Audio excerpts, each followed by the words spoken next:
नमस्कार बच्चों। आज हम आप लोगों को अप्रेरणा का मांग या आवश्यकता सिद्धांत के बारे में बताएंगे। अप्रेरणा की मांग या आवश्यकता सिद्धांत का प्रतिपादन अमेरिकी मनोवैज्ञानिक अब्राहम मास्लो ने किया था। अब्राहम मास्लो का मानना है कि व्यक्ति अपनी आवश्यकता से प्रेरित होकर के कार्य करता है। उन्होंने व्यक्ति की आवश्यकता को श्रेणीबद्ध किया है और बताया है कि किस तरह से निम्नतर आवश्यकता की पूर्ति उच्चतर आवश्यकता की प्रतीत से पहले की जाती है। व्यक्ति आवश्यकता को उनके महत्व के आधार पर श्रेणीबद्ध करता है। आधारभूत आवश्यकताओं की पूर्ति के बाद ही व्यक्ति उच्चतर स्तर पर आवश्यकता की पूर्ति के लिए उद्यत होता है। इसलिए मास्लो की अप्रेरणा संबंधी इस सिद्धांत को आवश्यकता की श्रेणीबद्ध के नाम से भी जाना जाता है। इसको हम निम्नवत वर्गीकृत आकृति से आवश्यकताओं के श्रेणी के स्तरों को समझा जा सकता है।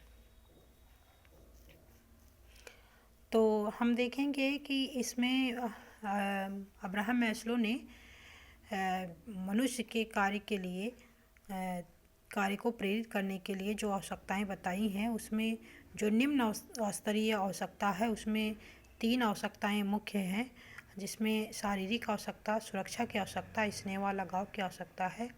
और उच्च स्तरीय आवश्यकता में उन्होंने सम्मान की आवश्यकता और आत्मसिद्धिकरण की आवश्यकता को रखा है।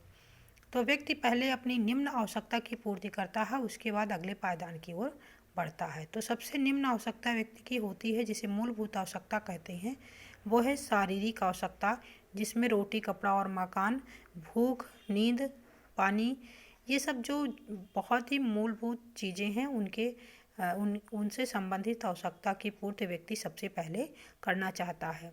और जब व्यक्ति की इस शारीरिक आवश्यकता की पूर्ति हो जाती है, इस मूलभूत आवश्यकता की पूर्ति हो जाती है, तो व्यक्ति अपनी दूसरी आवश्यकता के प्रति की तरफ बढ़ता है और वो दूसरी आवश्यकता होती है उसकी सुरक्षा की आवश्यकता।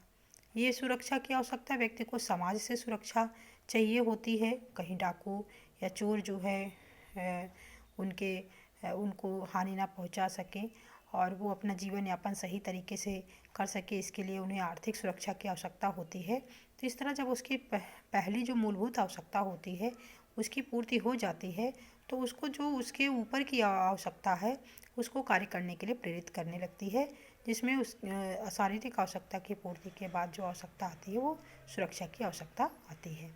जब व्यक्ति अपने आप को सामाजिक और आर्थिक रूप से सुरक्षित कर लेता है, तब उसमें जो कार्य करने के लिए प्रेरणा पैदा करता है वो है स्नेह और लगाव की आवश्यकता। तो स्नेह और लगाव की आवश्यकता की पूर्ति के लिए व्यक्ति सतत प्रयत्नशील हो जाता है और वो चाहता है कि उसे अपने परिवार में, समाज में, अपने मित्र मंडली में जितने भी लोग हैं वो उन्हें स्नेह करें और उनसे उनका लगाव बना रहे। वो अपनी इस आवश्यकता के लिए सदैव प्रयत्नशील आवश्यकता की पूर्ति के लिए सदैव प्रयत्नशील रहता है।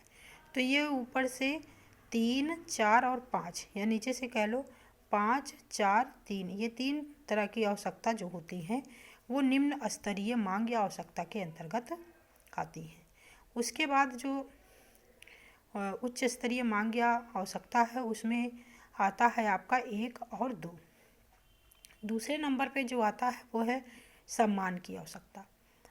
व्यक्ति की जब नीचे की आवश्यकताएं पूरी हो जाती हैं तो उसको अंदर से कार्य करने के लिए प्रेरित करने की जो अगली आवश्यकता की श्रेणी आती है वो है सम्मान की आवश्यकता। सम्मान की चाह सभी में होती है और व्यक्ति अपनी इस चाह की पूर्ति के लिए सदैव प्रयत्नशील रहता है, कार्य व्यवहार में अग्रसर रहता है।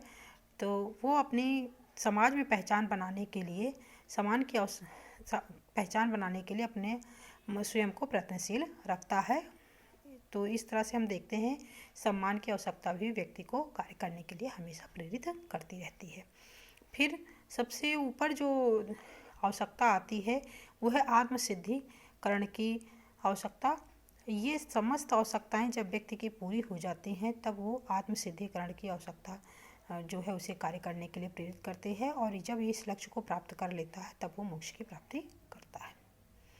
तो इस तरह से व्यक्ति में जो है जो आवश्यकताएं हैं वो एक श्रेणीबद्ध तरीके से मैस्लो ने जो है वो वर्गीकृत कर दी है, और कहा है और बताया है कि उसके व्यवहार को निर्धारित करने के कार्य यही व्यक्ति की आवश्यकताएं करती रहती हैं, और जिसमें व्यक्ति सबसे पहले अपनी मूलभूत आवश्यकता की पूर्ति करता है। जब उसकी पूर्ति हो जाती है तब वो सुरक्षा की आवश्यकता की पूर्ति के लिए प्रयत्नशील रहता है, और जब वो सुरक्षा की आवश्यकता भी पूरी हो जाती है तो वो नेक्स्ट स्टेप पर बढ़ जाता है, स्नेह व लगाव की आवश्यकता की तरफ उसकी रुचि उसके प्रति वो प्रेरित होता है, और उसके बाद सम्मान की आवश्यकता के प्रति, उसके बाद जो है वो आत्मसिद्धिकरण की आवश्यकता जो है उसे कार्य करने के लिए प्रेरित करती रहती है।